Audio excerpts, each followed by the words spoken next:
ओ नमः शिवाय। दोस्त, हर हर महादेव। शिव भक्ति ज्ञान चैनल में आपका स्वागत है। कैसे हैं आप? आपके स्वस्थ जीवन की मंगल कामना करते हुए आज बात करते प्रदीप मिश्रा के मुखारबिंद से सरल व अचूक उपाय। 33 कोटि देवता तुम्हारी किस्मत में जो लिखा है वो देंगे। 33 कोटि देवता का काम है तुम्हारा भाग्य लिखना, पर केवल एक महादेव का काम है तुम्हारे भाग्य को बदल देना।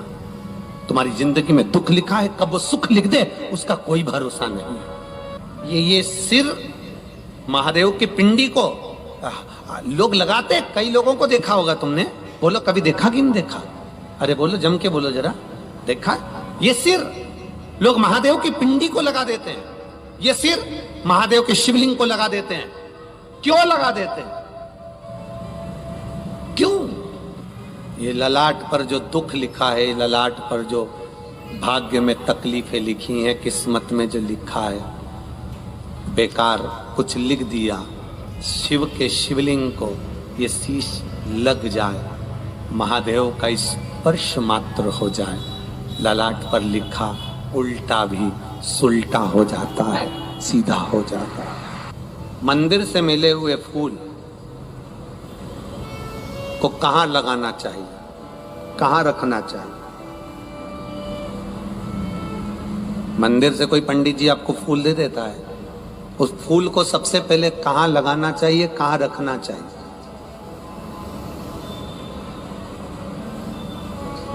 मंदिर गए, पंडित जी खुश हो गए, ब्राह्मण देवता प्रसन्न हो गए, उन्होंने मंदिर में से तुम्हें फूल उठाकर दे दिया। इस फूल को कहां लगाना चाहिए, कहां रखना चाहिए? शिव महापुराण में, लिंग पुराण में, पद्म पुराण में, स्कंद पुराण में पुष्प का भी वर्णन है कि मंदिर से मिला हुआ पुष्प नयनों से लगाकर, हृदय से लगाकर अपने कर्ण में लगाया जाता है, कानों में लगाया जाता है। कानों में क्यों? क्योंकि भगवान के प्रवेश का सबसे बड़ा दरवाजा ये कर्ण है, जो भगवान के प्रवेश को कराता है। आपने कथा सुनी, उसमें आपको मिला कि 1 लोटा जल चढ़ाने से ये प्राप्ति होती है। शिव अंदर गया तब तो आपने मंदिर जाना प्रारंभ किया। अगर शिव अंदर नहीं जाता तो कोई मंदिर जाना प्रारंभ नहीं करता। लगाया हृदय से, कर्ण पर रखा, कर्ण पर रखने के बाद उसको फिर पुष्प को विसर्जन करने से पहले अगर कोई पंडित, कोई विद्वज्जन, कोई ब्राह्मण जन आपको फूल दे देते हैं, हृदय से, नेत्रों से लगाने के बाद, मस्तक से लगाने के बाद उसे थोड़ी देर कर्ण पर जरूर रखना चाहिए। कर्ण पर रखने के बाद फिर भले उसको उतार कर तुम विसर्जन कर दो, पर कान के छुए बिना उसका विसर्जन भी नहीं होता है। कर्ण का स्पर्श हो तो प्रवेश का द्वार ये कर्ण है, जिसमें से मेरा महादेव अंदर प्रवेश करा। शिव महापुराण में भगवान शंकर के बहुला गाय के पेट में प्रवेश करने की कथा आती है, कान के द्वारा। स्त्रियों को सबसे ज्यादा सुंदर आभूषण पहनने की अगर सुंदरता लगती है तो वो कान में ही लगती है। कभी तुमने सुना? 16 संस्कार में एक संस्कार है कर्ण छेदन संस्कार। कौन सा? कर्ण छेदन। कान को छेदा जाता है। क्यों छेदा जाता है? किस लिए? क्या जरूरत पड़ गई इस कानों को छेदने की? क्या जरूरत पड़ गई इन कानों में पिन लगाने की? क्या जरूरत पड़ गई इन कानों को छेद करने की? एक लड़की की शादी करने से पहले उसके कानों को छेद दिया जाता है। बाल्यावस्था में कन्या को, बेटी को कानों में छेद दिया जाता है। एक कानों में छिद्र, दूसरा जम के बोलो जरा, नाक पर छिद्र। दोनों बड़ी मर्यादा के हैं। कर्ण छिद्र, बेटी को विवाह करने से पहले जब बेटी कुंवारी रहती है, कन्या रहती है, छोटी रहती है, उसके कानों को छेद दिया जाता है। पुरुष, उसके भी कानों को छेदा जाता है। कर्ण छेदन का महत्व क्या कहता है? अच्छा मिले उसको अंदर उतार लो, कोई अगर तुम्हारी बुराई कर दे, अपशब्द कह दे, तो कानों में जो छेद है, ये 2 छेदों का महत्व बड़ा प्रबल है। एक छेद अच्छाई को लेने के लिए है, दूसरा छेद जिसमें कुंडल डाले हैं, ये छेद जब कोई बुरा बोले तो उस छेद में से बाहर निकालने के लिए है, ये अंदर प्रवेश के लिए नहीं। कानों के 2 छेद, एक जो तुमने कान छेदन करा है, कुंडल पहने हो, उससे अपनी बुराई को, अपने को कोई अपशब्द कह दे, ताना दे दे, गाली दे दे, आड़ा टेढ़ा कह दे, अपशब्द कह दे, तुम्हारी निंदा कर दे, बुराई कर दे, अपशब्द कहे। हमने पहले भी कथा में वीरगंज की कथा नेपाल से कहा था, भगवान से प्रार्थना करते समय एक प्रार्थना ये भी करना कि मुझे अपनी बुराई सुनने की सहनशीलता देना। इतना जरूर करना भोलेनाथ कि लोग मेरी बुराई करे तो मैं सुन सकूं, किसी को अपशब्द ना बोलूं, वो आड़ा टेढ़ा बोले मैं सुन लूं, वो मुझे गाली दें मैं सुन लूं, क्योंकि दुनिया के लोगों को सुनने की आदत खत्म हो गई। बेलपत्री की माला बना रही हैं, मंदार के फूल उसमें लगा रही हैं। बेलपत्री की माला में सुई का प्रयोग नहीं होता, तुलसी की माला में सुई का प्रयोग नहीं होता। जरा ध्यान देना, शमी के पत्ते की माला में सुई का प्रयोग नहीं होता, बहुत ध्यान दीजिएगा।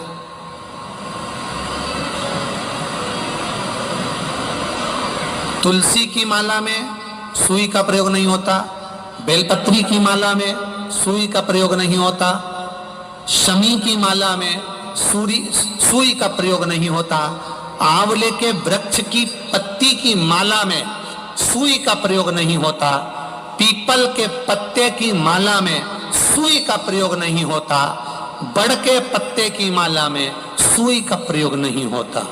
थोड़ा ध्यान रखना इस बात के लिए, इसमें सुई नहीं लगना चाहिए, इसमें सुई का प्रयोग नहीं होता। अब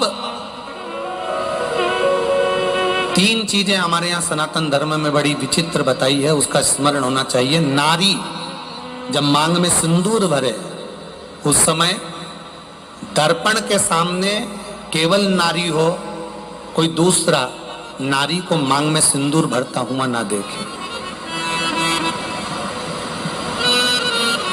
जब नारी गले में मंगलसूत्र धारण कर रही हो या 16 श्रृंगार जब नारी धारण कर रही हो, उस समय पर कोई ना देखे। नारी का जो श्रृंगार है,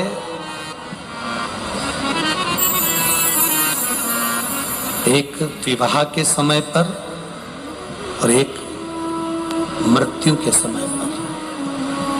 सौभाग्यवती नारी का श्रृंगार 2 जगह पर भले सर्वरूप में देखा जा सकता है, क्योंकि बाराती सब बैठे रहते हैं और दूल्हा मांग भरता है, बाराती सब बैठे रहते हैं और दूल्हा मंगलसूत्र पहनाता है, सब लोग बैठे रहते हैं और पांव में बिछुड़ी दबाई जाती है, सब बैठे हुए हैं, मांग का सिंदूर भरा रहा। और एक अखंड सौभाग्यवती नारी जब जाती है, तब सबके सामने सब खड़े हैं और पति अपनी पत्नी को मांग में सिंदूर भरकर आखिरी में भेज देता है, भेजता।